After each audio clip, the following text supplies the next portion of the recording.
अस्सलाम वालेकुम व्यूअर्स। आज की हमारी इस वीडियो का टॉपिक है function keys in AutoCAD.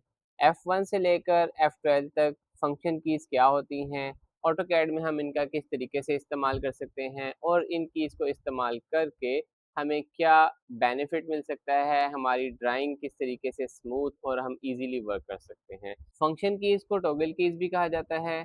AutoCAD toggle keys and label आप अपनी स्क्रीन के ऊपर देख सकते हैं। F1 से लेकर F12 तक आपके पास toggle keys with symbols and labels के साथ आपके पास अवेलेबल हैं। हम इन्हें वन बाय वन एक्सप्लोर करेंगे और जानने की कोशिश करेंगे कि इनके इस्तेमाल से हम अपनी ड्राइंग को किस तरीके से ईज़ी बना सकते हैं। तो चलिए आइए स्टार्ट करते हैं। F1 की के इस्तेमाल से हमें क्या आउटपुट मिलता है और हम इसे किस तरीके से इस्तेमाल कर सकते हैं। F1 help, display help content, तो इसे अप्लाई करके देखते हैं। तो जैसे ही हमने F1 प्रेस किया तो आपके सामने एक ऑटोडेस्क की जो ऑफिशियल वेबसाइट है इसका एक हेल्प डेस्क ओपन हो गया। यहाँ पर आप ऑटोकैड से रिलेटेड किसी भी कीज़ या इंस्टॉलेशन या रिसोर्सेज या अगर कोई भी आपको प्रॉब्लम है आप यहाँ पर इनसे हेल्प ले सकते हैं। जैसा कि आप देख सकते हैं यहाँ पर रिसोर्स, डाउनलोड्स और इंस्टॉलेशन से रिलेटेड भी आपको गाइडेंस मिलेगी। तो ये था F1 की का फंक्शन। आगे चलते हैं F2 की। F2 की को हम किस तरीके से अप्लाई कर सकते हैं और उसका क्या एडवांटेज है, चलिए ये जानते हैं। F2 की टेक्स्ट विंडो को शो करती है, that means control command window. जैसा कि आप जानते हैं कि ऑटोकैड कमांड लाइन सॉफ्टवेयर है। हम F2 की प्रेस करते हैं तो हमारे पास कमांड लाइन की हिस्ट्री, यानी कि अगर हम कोई ऑब्जेक्ट बना रहे हैं उसमें हमने लाइन, सर्कल, ट्रायंगल कुछ भी हमने कमांड्स ली हैं तो ये उनकी हिस्ट्री बता देगा, प्रीवियस हिस्ट्रीज कि आपने ये कमांड इस्तेमाल की हैं। तो जस्ट ये एक इसका बेसिक सा एक ये यूजेज है F2 की का। अब हम मूव करते हैं F3 कमांड के ऊपर। F3 that means O snap. यहाँ पर मैं इसको 2D ओ स्नैप ज़रूर कहूँगा क्योंकि इसके बाद फर्दर हम 3D ओ स्नैप को भी देखेंगे। तो इन दोनों में एक डिफरेंस है। तो ऑब्जेक्ट स्नैप, रियूमिंग ऑब्जेक्ट स्नैप, जैसे ही हम F3 को प्रेस करेंगे तो हमारे पास ओ स्नैप यानी कि ऑफ हो चुका है जो कि पहले ऑन था। आप यहाँ देख सकते हैं ये है स्टेटस बार। इस स्टेटस बार में ये जहाँ पर मेरा कर्सर मौजूद है ये है बेसिकली ओ स्नैप का ऑप्शन। जैसे ही मैंने F3 को प्रेस किया तो मेरा ओ स्नैप इनेबल हो गया। इसके मज़ीद यहाँ पर हम एरो हेड पे क्लिक करेंगे तो यहाँ पर इसके कुछ ऑप्शंस जो हैं वो आपको देखने को मिल जाते हैं, यानी कि and point, mid point, centre. ये इसके मुख्तलिफ जो हैं पॉइंट्स हैं, मुख्तलिफ इसके ऑप्शंस हैं जिसको आप चेक और अनचेक करके इनेबल और डिसेबल कर सकते हैं। यहाँ पर अगर हम आएँ सबसे नीचे ऑब्जेक्ट स्नैप सेटिंग में, तो यहाँ पर आपके पास ड्राफ्टिंग सेटिंग जो है वो ओपन हो जाएगी। यहाँ पर भी आपको वही ऑप्शंस जो हैं वो इन पे कुछ पे चेक, कुछ पे अनचेक मिलेगा, यानी कि एंड पॉइंट फॉर एग्जांपल अगर आप कोई लाइन लगाते हैं, कोई लाइन ड्रॉ करते हैं, जैसा कि अभी हम करके भी देखते हैं, तो हमें and point, mid point, centre यानी कि उस लाइन का कुछ हमें पॉइंट्स मिलने चाहिए। तो हम इसको परफॉर्म करके देख लेते हैं। हम अपने ड्राइंग एरिया में आएँगे, यहाँ पर हमने एक लाइन ड्रॉ की। अब हम इस लाइन के ऊपर कुछ सर्कल या कुछ और हम कमांड लगाना चाहते हैं। फॉर एग्जांपल देखें, अब मेरा ओ स्नैप ऑन है तो इस लाइन का स्टार्टिंग पॉइंट भी आपको विजिबल हो रहा है, इसका यहाँ पर मिड पॉइंट भी विजिबल हो रहा है और यहाँ पर इसका एंड पॉइंट भी आपके पास विजिबल हो रहा है। तो ये है बेसिकली ओ स्नैप का हमारे पास बेनिफिट। हम इसको mid point, centre, tangent, even कि हम टेंजेंट कमांड भी इसकी मदद से इजीली टेंजेंट का जो व्यू है वो अपने सर्कल के ऊपर हम विजिबल कर सकते हैं। F3 की के बाद अब हम F4 की को एक्सप्लोर करेंगे और देखेंगे कि इन दोनों के दरमियान क्या डिफरेंस है। F4 की बेसिकली 3D ओ स्नैप की है जो कि 3D ऑब्जेक्ट्स के लिए इस्तेमाल होती है। आपको एक 3D ऑब्जेक्ट जो है वो बनाकर और उसके ऊपर इसका प्रैक्टिकल परफॉर्म करके दिखाऊंगा कि किस तरीके से हम इसमें ओ स्नैप को देख सकते हैं। हम अपने ड्राइंग एरिया में आएंगे, यहाँ से मैं स्टेटस बार से 3D मॉडलिंग कर दूंगा। 3D और स्नैप के प्रैक्टिकल के लिए हम 3D मॉडलिंग एरिया में आएंगे। यहाँ पर हम एक सैम्पल बॉक्स जो है वो क्रिएट करेंगे।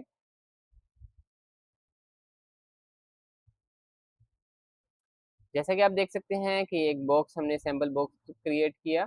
इस बॉक्स में हम देखेंगे कि किसी भी लाइन को, किसी भी अदर ऑब्जेक्ट को हम इसके फेस के साथ, इसके एजेस के साथ किस तरीके से कनेक्ट कर सकते हैं। सबसे पहले हम स्टेटस बार में आएँगे तो हम यहाँ देख सकते हैं कि 3D OSNAP का हमारे पास ऑप्शन जो है वो इनेबल है यहाँ पर। तो अब हम इसकी पहले सेटिंग्स देख लेते हैं कि हमें इसमें कौन-कौन से ऑप्शंस जो हैं वो मिलते हैं, कौन-कौन से ऑप्शंस हमारे पास इनेबल हैं like vertex, mid point, centre of face, node, perpendicular, nearest to face. यहाँ पर हम देखेंगे ऑब्जेक्ट स्नैप सेटिंग पे क्लिक करेंगे तो यहाँ पर आपके पास एक ड्राफ्टिंग सेटिंग का एक डायलॉग बॉक्स ओपन हो जाएगा जिसमें वही ऑप्शंस जो कि चेक और अनचेक हुए हुए हैं। इसके अलावा भी यहाँ पर आपको ऑब्जेक्ट स्नैप और डिफरेंट दूसरे ऑप्शंस जो हैं वो आपको मिलेंगे। लेकिन जो हमारी रिक्वायरमेंट्स होंगी एज़ पर रिक्वायरमेंट हम इसको चेक यानी कि इनेबल और डिसेबल कर सकते हैं। तो अब हम इसको जस्ट अप्लाई करके देखते हैं। फॉर एग्जांपल हम एक लाइन ड्रॉ करते हैं, लाइन कमांड में आते हैं तो हम देख सकते हैं कि हम जो अपना लाइन है या कोई भी हम एक ऑब्जेक्ट है, एक ऑब्जेक्ट से दूसरा ऑब्जेक्ट बनाएँगे यानी कि बॉक्स से दूसरा बॉक्स भी हम बना सकते हैं ईज़िली। तो हम ईज़िली इसके एज से, इसके फेस से हम इसको कनेक्ट कर सकते हैं। तो ये था हमारा फंक्शन की F4 3D OSNAP का ओवरव्यू। अब हम चलते हैं फंक्शन की F5 की तरफ। F5 रिप्रेजेंट करता है आइसोप्लेन स्नैप स्टाइल को। F5 बेसिकली हमें 3 प्लेन्स प्रोवाइड करता है। हम F5 प्रेस करके देखेंगे तो हम देख सकते हैं आइसोप्लेन टॉप। अब हम आइसोप्लेन टॉप में आ चुके हैं, यानी कि अगर हम कोई भी एक ऑब्जेक्ट या कोई एक लाइन, कोई ट्रायंगल कुछ भी हम ड्रॉ करेंगे तो ये हम ऑब्जेक्ट आइसोप्लेन टॉप में हम ड्रा करें। तो इसी तरीके से हम अपनी मर्ज़ी से कोई भी प्लेन चूज़ कर सकते हैं और इसमें हम ड्रॉ कर सकते हैं। बेसिकली ये 3D के लिए यूज़ होता है। हम अपने 3D व्यू में आते हैं तो अब हमने देखा कि टॉप व्यू को इस्तेमाल करते हुए हमने एक ऑब्जेक्ट बनाया, एक हमने ट्रायंगल बनाई। अब हम F5 अगेन अगर प्रेस करेंगे तो हमारे पास जो है आप देख सकते हैं आइसोप्लेन राइट जो है वो इनेबल हो चुका है। अभी अगर हम कोई अपना ऑब्जेक्ट क्रिएट करेंगे या कोई अब हम ड्राइंग बनाएँगे या इसमें कोई लाइन ड्रॉ करेंगे, तो आप देख सकते हैं कि ये राइट प्लेन में बनेगी। इसी तरीके से आप लेफ्ट प्लेन भी यूज़ कर सकते हैं और टॉप या कोई सा भी आप अपनी मर्ज़ी के मुताबिक इसमें प्लेन यूज़ करके इस ड्राइंग को आप कंप्लीट। अगेन अगर हम F5 को क्लिक करेंगे, प्रेस करेंगे तो आप देख सकते हैं आइसोप्लेन लेफ्ट जो है वो इनेबल हो चुका है। अब अगेन हम अगर लाइन कमांड लेंगे,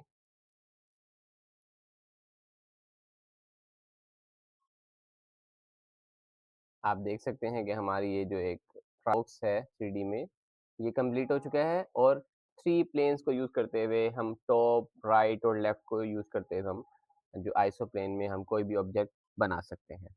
अब हम फंक्शन की F6 को एक्सप्लोर करेंगे।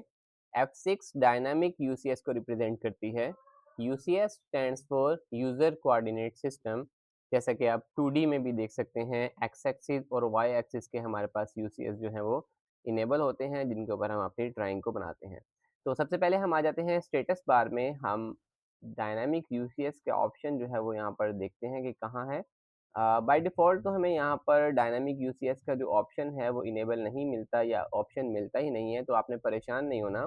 आपने यहाँ बॉटम राइट के ऊपर जो 3 बार्स हैं इन पे क्लिक करना है एंड देन आप यहाँ देख सकते हैं डायनामिक यूसीएस का ऑप्शन आपको मिलेगा, आपने इसको चेक कर देना है। जैसे ही आप चेक करेंगे तो यहाँ पर आपको डायनामिक यूसीएस का जो ऑप्शन है स्टेटस बार में भी वो इनेबल हो जाएगा। इसके अलावा यहाँ पर आपने एक और चीज़ का ख़्याल रखना है, यहाँ पर आपकी डायनामिक इनपुट्स जो हैं वो भी चेक होनी चाहिए। तो अब हम इसकी डेमोंस्ट्रेशन की तरफ चलते हैं और इसको देखते हैं कि किस तरीके से हम इसको प्रैक्टिकली अप्लाई कर सकते हैं। अभी आप देख सकते हैं हमारे पास डायनामिक यूसीएस जो है वो ऑफ हुआ हुआ है। हम इसको ऑन कर लेते हैं, F6 की कमांड से भी हम इसको ऑन कर सकते हैं। 3D स्पेस में आने के बाद हम एक सिंपल एक बॉक्स ड्रॉ कर लेते हैं।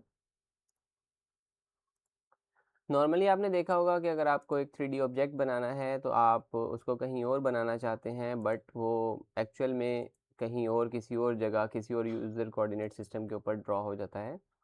तो इसी पर्पस के लिए हमारे पास जो F6 की कमांड है यूज़र कोऑर्डिनेट सिस्टम, ये हमें प्रोवाइड करता है। देखिए आपने एक ऑब्जेक्ट के ऊपर क्लिक किया तो इस ऑब्जेक्ट के यूसीएस जो है वो आपके पास इनेबल हो गए हैं एक्स वाई एंड जी के अंदर। अब अगर आप इसके फेस के ऊपर इसके फेस के साथ टच करके कोई भी ऑब्जेक्ट जो है वो बनाना चाहते हैं तो आप इजीली इसको ऑब्जेक्ट को क्रिएट कर सकते हैं, इसको एक्सटेंड कर सकते हैं और आप इजीली जो है इसके सेकंड फेस के साथ भी यही चीज़ करना चाहें तो आप इजीली इसको परफॉर्म कर सकते हैं। आप देख सकते हैं मैंने एक ऑब्जेक्ट के फेस के साथ 2 डिफरेंट ऑब्जेक्ट्स जो हैं वो लिंक किए हैं। तो ये मेन पर्पस था F6 कमांड का user coordinate system, dynamic user coordinate system का। ऑटोकैड में फंक्शन की 7 यानी कि F7 की अगर हम बात करें, तो ये ग्रिड को रिप्रेजेंट करती है। ये बहुत ही बेसिक जो फंक्शन की है इन ऑटोकैड, हम इसको देखते हैं। फॉर एग्जांपल आपके पास जो हमारा ड्राइंग एरिया है, इसके बैक एंड पे जो कुछ ग्रिड्स नज़र आ रहे होंगे, देख सकते हैं आप ये ग्रिड्स हैं। इन ग्रिड्स को ऑन या ऑफ करने के लिए अगर हम स्टेटस बार में देखें तो यहाँ पर भी हमारे पास एक ऑप्शन ग्रिड का ऑप्शन इनेबल है, जो कि F7 को रिप्रेजेंट करता है। अगर हम इसके ऊपर क्लिक करेंगे तो आप देख सकते हैं आपकी ग्रिड्स जो है वो ऑफ हो चुकी हैं, ठीक है? अगर हम इसके ऊपर अगेन क्लिक करेंगे तो आपकी ये जो ग्रिड्स हैं वो इनेबल हो चुकी हैं। ठीक है, तो जस्ट F7 का ये पर्पस है ऑटोकैड में। अगर हम ग्रिड के ऊपर काम करना चाहें तो हम इसको इनेबल कर लेंगे, अदरवाइज हम इसको डिसेबल कर देंगे। तो इसी तरीके से अगर हम F8 की बात करें तो F8 यानी फंक्शन की 8 रिप्रेजेंट करती है ऑर्थो को। ऑर्थो क्या है, हम इसमें अपने ड्राइंग एरिया में आके देख लेते हैं। फॉर एग्जांपल अगर हमें कोई ऑब्जेक्ट बनाना है लाइन कमांड से, हमने लाइन कमांड ली। आप देख सकते हैं हमारी लाइन कमांड में लाइन जो है वो बिल्कुल 180 डिग्री के ऊपर मूव कर रही है, या 0 डिग्री के ऊपर मूव कर रही है, या फिर 90 डिग्री के ऊपर प्रॉपर्ली हमारी बिल्कुल एग्जैक्ट 90 डिग्री के ऊपर हमारी जो लाइन है वो एक्सटेंड हो रही है। ठीक है, अगर हम F8 प्रेस करते हैं तो ऑर्थो जो है वो डिसेबल हो जाता है। आप देख सकते हैं हमने F8 प्रेस किया और ऑर्थो जो है वो हमारे पास डिसेबल हो गया। अब हम अपनी लाइन को किसी भी एंगल के ऊपर इजीली मूव कर सकते हैं। 360 में हम इसको मूव कर सकते हैं। समटाइम हमें 90 या हमें बिल्कुल एक्यूरेट एंगल के ऊपर जो है वो 90 एंगल के ऊपर लाइन चाहिए होती हैं, तो हम इस F8 की का यानी ऑर्थो की का हम इस्तेमाल करते हैं। हम स्टेटस बार में अगर अब देखें तो यहाँ पर आपको ऑर्थो की यानी कि F8 की जो है वो विजिबल हो सकती है। आप इसको यहाँ से भी इनेबल या फिर डिसेबल कर सकते हैं। यानी कि हमने देखा कि अब ऑर्थो की इनेबल है, तो मैंने लाइन कमांड ली, तो हमने देखा कि हमारी जो लाइन है बिल्कुल स्ट्रेट मूव कर रही है, ठीक है? अपवर्ड, हॉरिज़ॉन्टल, वर्टिकल, आप देख सकते हैं हमारी जो लाइन है वो बिल्कुल स्ट्रेट मूव कर रही है।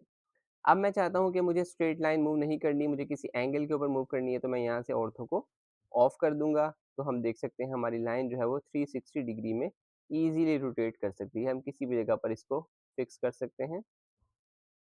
अब अगर मुझे चाहिए बिल्कुल एक्यूरेट 90 में, तो आप देखेंगे हम मैं यहाँ से ऑर्थो मोड को ऑन कर दूँगा और अब मैं इसको 90 डिग्री में ईज़िली मूव कर सकता हूँ। ऑटोकैड में अगर हम फंक्शन की 9 यानी F9 की बात करें तो ये रिप्रेजेंट करता है स्नैप स्पेसिंग ऑन ऑफ को। अगर हम स्टेटस बार में देखें तो इसका ऑप्शन हमें सेकंड नंबर के ऊपर ही मिल जाता है, ग्रिड के बिल्कुल बराबर में। इसको हम ऑन कर लेंगे तो क्या होगा, हम इसको अपनी 3D स्पेस में आकर देखते हैं। अब हमने स्नैप मोड ऑन कर लिया है F9 की मदद से, या हमने स्टेटस बार में इस ऑप्शन को इनेबल करने से। अब हमने लाइन कमांड ली। लाइन कमांड लेने के बाद आप देखते हैं कि आपका कर्सर जो है वो स्पेसिफिक कॉर्नर्स के ऊपर मूव कर रहा है, यानी कि जो ग्रिड्स, अब आप देखें ये जो ग्रिड्स हैं, बैक एंड पे ग्रिड्स नज़र आ रही हैं, इनके ही एजेस के ऊपर ये मूव कर रहा है। तो अगर आप ग्रिड्स के ऊपर वर्किंग करना चाहते हैं, देन आप F9 प्रेस करेंगे, और ग्रिड का आपको पता है कि एक स्पेसिफिक साइज़ होता है 0.5 या फिर 1 mm। ग्रिड का एक स्पेसिफिक सर्टेन साइज़ होता है। अगर आपको बिल्कुल इसके ऊपर एग्ज़ैक्टली लाइन्स को ड्रॉ करना है, अपना स्केच ड्रॉ करना है, तो आप देख सकते हैं हम grid grid to grid move कर रहे हैं। हम ग्रिड के सेंटर में या कहीं और मूव नहीं कर पा रहे हैं, हम ग्रिड टू ग्रिड ही मूव कर पा रहे हैं। जैसा कि आप देख सकते हैं, हमने ये ऑब्जेक्ट अपना कंप्लीट किया। इसको हमने स्नैप स्पेसिंग में इसको बनाया है ग्रिड टू ग्रिड। हमें अगर हमारी ऐसी रिक्वायरमेंट्स हैं तो हम इसको स्नैप मोड को ऑन करके इनको बना सकते हैं। अगर हम फंक्शन की F10 की बात करें तो F10 रिप्रेजेंट करती है पोलर ट्रैकिंग। पोलर ट्रैकिंग का स्टेटस बार में सिंबल कहाँ है, सबसे पहले इसे देख लेते हैं। ये है हमारे पास F10 यानी पोलर ट्रैकिंग का सिंबल। हम इसको इनेबल या डिसेबल यहाँ से कर सकते हैं। सबसे पहले हम अपने ड्राइंग एरिया में आते हैं और हम देखते हैं कि पोलर ट्रैकिंग हमें क्या जो है बेनिफिट प्रोवाइड करती है और किस तरीके से हम इसको इनेबल या अपने रिक्वायरमेंट के मुताबिक हम इसे डिसेबल कर सकते हैं। नॉर्मली अगर हम अपने ड्राइंग एरिया में वर्किंग कर रहे हों, यहाँ से हम ऑर्थो भी ऑन कर लेते हैं, तो आप देख सकते हैं कि आपने किसी एंगल के ऊपर लाइन को ड्रॉ करना है, तो यहाँ पर आपको कोई भी एंगल शो नहीं हो पा रहा। तो जैसे ही आप अपनी स्टेटस बार में आएंगे और पोलर ट्रैकिंग को ऑन करेंगे, तो अब आप देख सकते हैं आपके पास डिफरेंट एंगल्स भी आ रहे हैं और डिफरेंट एंगल के ऊपर ये लाइन लॉक भी हो रही है। यानी कि ये जो ग्रीन लाइन है, ये ग्रीन लाइन आपको 120 डिग्री के ऊपर इस एंगल को लॉक करने का बता रही है और ये 90 डिग्री के ऊपर लॉक करने का बता रही है। यहाँ पर आपको 60 एंड 30 डिग्री की भी लॉकिंग मिल सकती है। तो ये लॉकिंग कहाँ से होती है, कैसे होती है? एक तो इसका स्टेप है, स्टेटस बार में ही आप आएंगे। स्टेटस बार में आप देख सकते हैं एरो डाउन करेंगे तो यहाँ पर आपको डिफरेंट एंगल्स मिल सकते हैं, जिसमें 5 से लेकर 90 तक है। इसके अलावा अगर आप यहाँ से DS स्पेस प्रेस करेंगे तो आपके पास ड्राफ्टिंग सेटिंग्स जो है वो ओपन इनेबल हो जाएंगी। तो आप यहाँ देख सकते हैं पोलर ट्रैकिंग में आपके पास इंक्रीमेंट एंगल में आपके पास यहाँ पर डिफरेंट एंगल्स आ रहे होंगे, यानी कि 5, 10, 15। आप किसी भी एक एंगल के ऊपर इसको लॉक कर सकते हैं, तो आपको इंक्रीमेंटल एंगल वही शो होगा। फॉर एग्जांपल मैंने इसको 15 के ऊपर लॉक किया। अब मैं देखता हूँ कि मेरे पास, मैंने एक लाइन कमांड ली। अब मैं देख सकता हूँ कि मेरे पास एवरी 15 एंगल, हर 15 डिग्री के बाद मेरे पास एक ग्रीन लाइन बता रही है कि यहाँ पर आपको एंगल लॉक करना है, 60 पे करना है, 75 पे करना है, या फिर आपको 90 के ऊपर एंगल को लॉक करना है। तो जहाँ पर आप एंगल को लॉक करना चाहें, आप इजीली इसकी मदद से एंगल को लॉक कर सकते हैं। अब हम फंक्शन की 11 यानी F11 को देखें, तो F11 रिप्रेजेंट करती है object snap tracking. Object snap tracking क्या है, इसका स्टेटस बार में सिंबल कहाँ पर शो होता है, हम इसको देखते हैं। अब आप देख सकते हैं कि ये हमारे पास ऑब्जेक्ट स्नैप ट्रैकिंग यानी F1 का एक ऑप्शन है, वो यहाँ पर हमें इनेबल भी कर सकते हैं, हम इसको डिसेबल भी कर सकते हैं। फर्स्ट ऑफ ऑल हम डिसेबल करके देखते हैं हम अपने ड्राइंग एरिया में हमें क्या मुश्किलात का सामना करना पड़ा। हम एक लाइन ड्रॉ करते हैं, लाइन की मदद से हमें एक ऑब्जेक्ट को ड्रॉ करना है या हमें एक ट्राइंगल को ड्रॉ करना है। अब आप यहाँ पर इसको कंप्लीट करना चाहते हैं बिल्कुल एक्यूरेट इसके सामने, तो आप नहीं कर पाएंगे क्योंकि यहाँ पर आपके पास F11 जो है वो डिसेबल है। जैसे ही मैंने इस ऑप्शन को, ऑब्जेक्ट स्नैप ट्रैकिंग को ऑन किया, अब मैं देख सकता हूँ कि मैं, मुझे अगर यहाँ पर अपनी लाइन को कंप्लीट करना है, तो मैं इसको ईजीली यहाँ से देख सकते हैं। ग्रीन लाइन यहाँ पर शो हो चुकी है कि ये बिल्कुल एक्यूरेट इसके सामने आ चुका है। तो मैंने यहाँ पे क्लिक किया एंड देन सेकंड क्लिक मैंने इस लूप को कंप्लीट कर दिया और मेरा ये ऑब्जेक्ट जो है वो कंप्लीट हो चुका है। ऑटोकैड में अगर हम फंक्शन की 12 की बात करें, F12 रिप्रेजेंट करता है डायनामिक इनपुट को। डायनामिक इनपुट क्या है और इसको किस तरीके से इस्तेमाल किया जाता है, चलिए ये देखते हैं। First of all status bar में देख लेते हैं कि डायनामिक इनपुट हमें कहाँ पर शो होता है। जैसा कि मेरे कर्सर के ऊपर आप देखेंगे कि डायनामिक इनपुट ऑन ऑफ, ये हमारे पास इसका एक ऑप्शन है। यहाँ से भी हम इसको इनेबल और डिसेबल कर सकते हैं। इसके अलावा हम F12 की को प्रेस करके भी इसको इनेबल और डिसेबल कर सकते हैं। सबसे पहले हम इसको डिसेबल रखते हैं और हम देखते हैं हमारे ड्राइंग एरिया में कि हमें किन मुश्किलात का सामना है, हमें यह क्या चीज़ जो है वो फेस करनी पड़ती है। हमने एक लाइन ऑलरेडी लगी हुई है, इसके ऊपर अगर हम एक लाइन ड्रॉ करना चाहें, तो आप देख सकते हैं कि मुझे एक सर्टेन एंगल या सर्टेन लेंथ के ऊपर एक अपनी लाइन को ड्रॉ करना है, तो यहाँ पर आपको कोई भी चीज़ जो है वो शो नहीं हो रही। जैसे ही मैं इस डायनामिक इनपुट को ऑन करूँगा, तो अब आप देखें, अगर हम अब लाइन एक ड्रॉ करेंगे, तो यहाँ पर आपके पास डिग्री भी शो हो रही है, यानी एंगल भी शो हो रहा है और लाइन की लेंथ भी। जिस जगह पर आपका कर्सर अभी स्टॉप हुआ है, इस जगह पर आपके लाइन की जो लेंथ है वो 28.99 है। यहाँ पर आप 90 के एंगल में इस टाइम मूव कर रहे हैं। अगर मैं 90 के अलावा अगर मैं देखूँ, तो ये मेरे पास 60, 59, 60, 55, ये डिफरेंट एंगल के ऊपर जहाँ पर मेरा कर्सर मूव कर रहा है, यहाँ पर मुझे एक डायनामिक इनपुट मिल रहा है कि इस वक्त आप इस एंगल पे हैं और आपकी लाइन की लेंथ जो है वो ये है। इस वीडियो में हमने ऑटोकैड की फंक्शन कीज़ को ब्रीफली एक्सप्लेन किया। तो उम्मीद करता हूँ फंक्शन कीज़ से रिलेटेड आपकी जो अंडरस्टैंडिंग है वो बहुत बेहतर डेवलप हो चुकी होंगी। अगर आपको हमारी वीडियो अच्छी लगी है तो इसको लाइक कीजिए, चैनल को सब्सक्राइब कीजिए और इससे रिलेटेड कोई क्यूरी है तो कमेंट सेक्शन में ज़रूर डिस्कस कीजिएगा। Thank you so much. अल्लाह हाफ़िज़।